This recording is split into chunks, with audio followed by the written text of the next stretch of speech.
فيلمنا بيبدأ مع ليه وأسرته وهما بيحضروا ماتش لابنهم ماركوس، وبيكون معاهم صاحبهم اللي ابنه بيشارك في الماتش مع ماركوس. وفي وسط المباراة بيلاقوا فجأة إن في كتلة ضخمة في السماء محروقة وبتقع، وبيقرروا إنهم ينهوا الماتش وكل واحد يرجع لبيته. وبيكون ليه جاي بالعربية بتاعته وبيتحرك هو بعربيته مع بنته ريجان، وبيخلي باقي الأولاد مع مراته إيفلين، وبيطلب منها إن هي تروح على طول. وبيقابل صاحبه هنري، وبيكون هنري شغال شرطي وبيسأله عن إيه اللي بيحصل، لكن هنري بيقوله إن مفيش أي تفسير لحد دلوقتي. وفجأة بيظهر كائن غريب قدامهم وبيدمر عربية الشرطي، وبتكون ريجان قاعدة في العربية والدها مش بتكون سامعة حاجة ومش واخدة بالها على إيه اللي بيحصل، لحد ما بتلاقي أبوها بيركب العربية بسرعة وبيهرب بيها من المكان. وبتكون إيفلين في طريقها للبيت، فجأة بيظهر عربية قدامها وبتحاول إنها تهرب بعربيتها من قدامه، وبتلاقي إن في أتوبيس جاي قدامها وبتضطر إنها ترجع بظهرها قبل ما الأتوبيس يخبطها، لحد ما بتخبط في عربية تانية. وبيكون في الوقت ده ريجن شايفة أمها وبتجري ناحية أمها، بس قبل ما بتوصل بيظهر أبوها وبياخدها وبيدخلها جوه محل وبيستخبوا فيه، لكن بيلاقي إن في واحد جنبه خايف وبيتكلم، لحد ما ليه بيحط إيده على بقه عشان يسكت، عشان خمن إن الكائنات ديت بتتشد ناحية الصوت.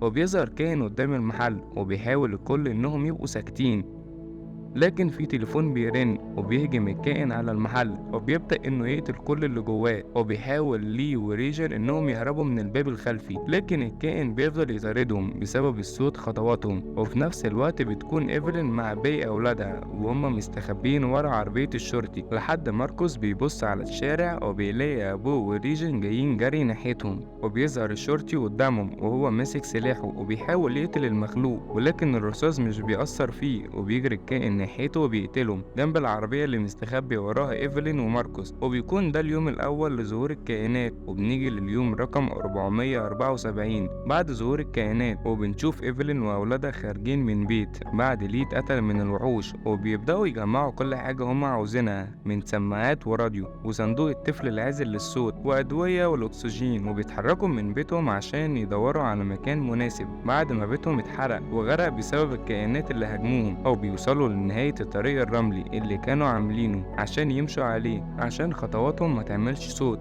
وبيكونوا جم لأبعد نقطة وصلوا ليها قبل كده، وبيضطروا إنهم يكملوا الطريق بمنتهى الهدوء. وخلال تحركهم بتشوف إيفلين مكان وبيقرروا يدخلوا، لكن إيفلين بتلمس فخ عاملينه صحاب المكان وبتجري إيفلين وأولادها، لكن بيقع ماركوس في فخ وبيعور رجله وبيصوت عشان الألم، لكن إيفلين بتحاول تهديه. وبيبدأ ابنها الرضيع هو كمان يعيط بعد ما بيحطوه في الصندوق العازل للصوت عشان يكتموا صوته. وبيظهر الكائن وهو جاي جري ناحية الصوت، وبتشغل ريجن مضخم الصوت اللي معاها وبتحط على المايك السماعة بتاعتها وبتخلي الكائن يتشلل حركته، وبتنجح انها تقضي عليه بالبندقية اللي معاها. في نفس الوقت ده بيكونوا متراقبين من شخص مش ظاهر بعد ما بيتحرر ابنها من الفخ اللي في رجله، وبيبدأوا يجروا جوه مصنع مهجور. وبيظهر الشخص ده وبيحذرها انها ما تعملش صوت عشان في كائن فوقيها، وبيجروا ورا الشخص اللي معاهم لحد ما بيوصلوا للمخبأ بتاعه، وبيستخبوا في اسطوانة حديدية جوه المخبأ. وبيفضل الشخص ده يقول لهم ان هما ما ينفعش يفضلوا معاه،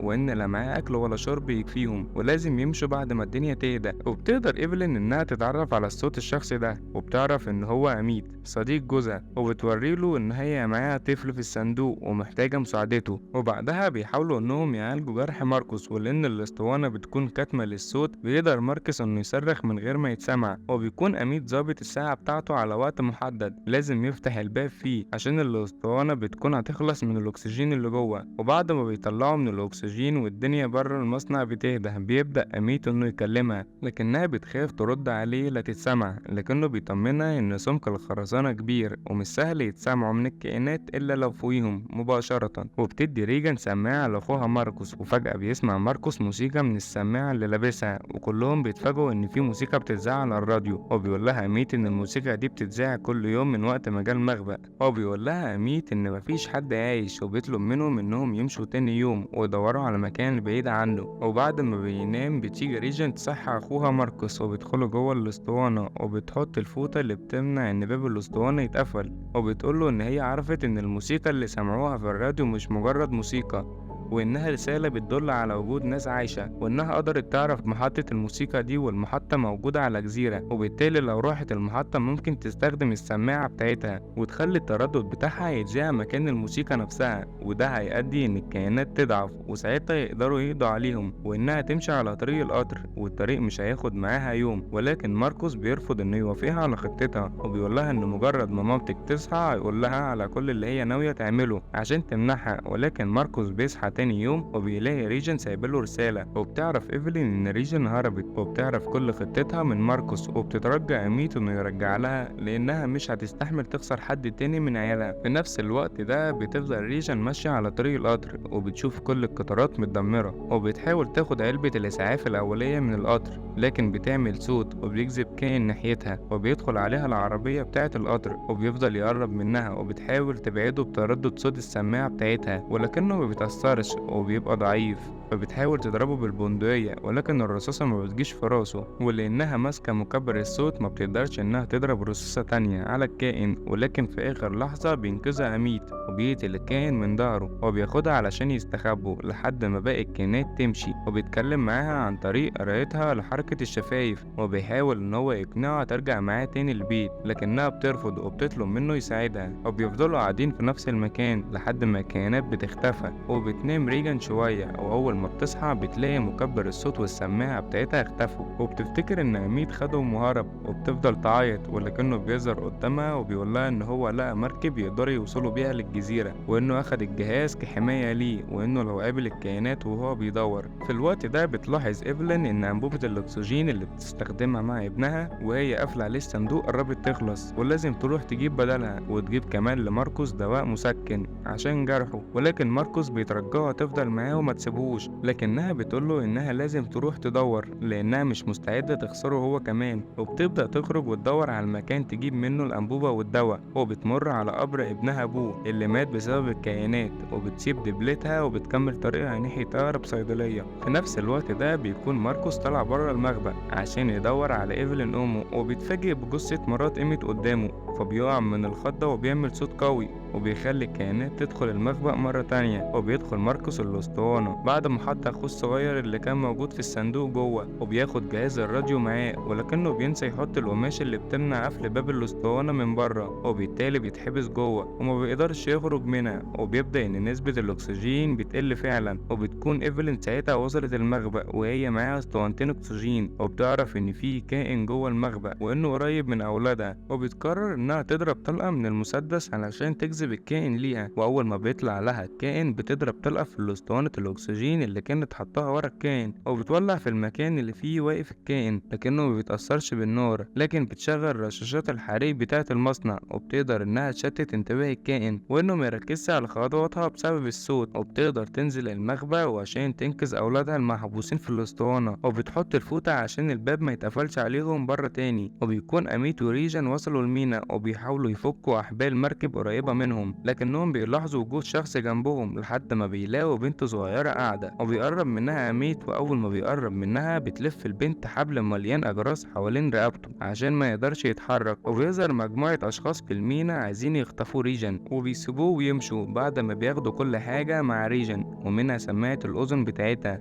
لكن أميت بيشاور لريجن بإشارة إنها تغطس اللي هي علمتها له في أول يوم المباراة، فبتنط ريجن في المية، وبيجري أميت بيمسك في الراجل اللي كان هيخطف ريجن وبيلف حوالين رقبته أجراس، لكن الكائنات بتكون أصلا انجذبت للصوت، وبيطلع أميت سكينة وبيطعن الراجل اللي حاول يخطف ريجن، فبيصرخ الراجل وبالتالي بيقتله الكائن وهو كمان. ولحظتها بيرمي أميت نفسه في المية وبيقدر يفك نفسه من الأجراس، وبتنقذه ريجن بالمركب، وبيكون قدر ياخد السماعة بتاعتها من الراجل قبل ما ينط في المية، وبيشوف قدامه إن في كائن بقى واقف على المركب وبيفضل عليها لأنه ما بيعرفش يعوم، وبينجحوا إنهم يوصلوا للجزيرة وبيلاقوا ناس عايشة طبيعي، وبيقابل أميت راجل من الجزيرة وبيكون هو مدير محطة الراديو، وبعد ما بيهدوا بيسألوا أميت إزاي الناس وصلت للجزيرة، وبيحكي له إنه مجرد ما الجيش عرف إن الكائنات ما بتعرفش تعوم حاولوا إن يبعتوا الناس إلى مراكب للجزيرة، ولكن صوتهم أثناء نقلهم جذب الكائنات، وكان المفروض في 21 مركب، ولكن بعد هجوم الكائنات وصل 2 بس. وبيبدأ أميت يفهمهم إن هم جايين ليه، وبعديها بيديله الجهاز بتاع ريجن عشان يذيعوا على الراديو، وبعديها بيروح لريجن عشان يطمنها إن هم وافقوا يوصلوا السماعة بتاعتها، وبيتأسف لها وإن هو كان شاكك في كلامها. وبيروح للشرط وهو بيعيط على فقد عيلته، ومع صورة مرسومة لابنه، لكنه بيسمع صوت خبط قريب،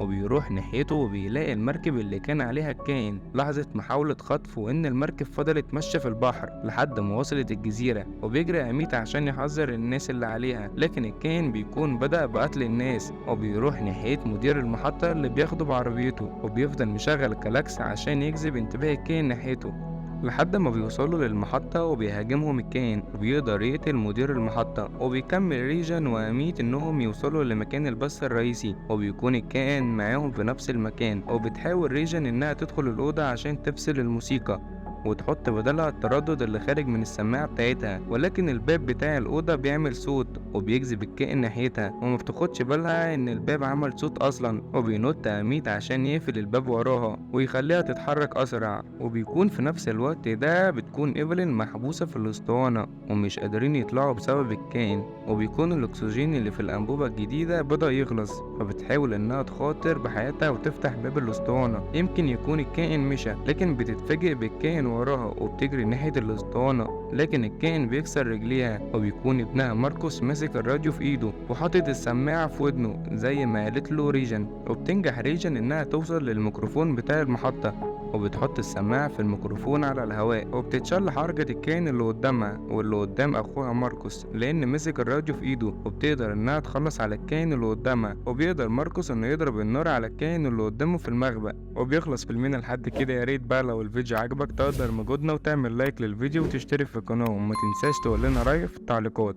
وبس، سلام.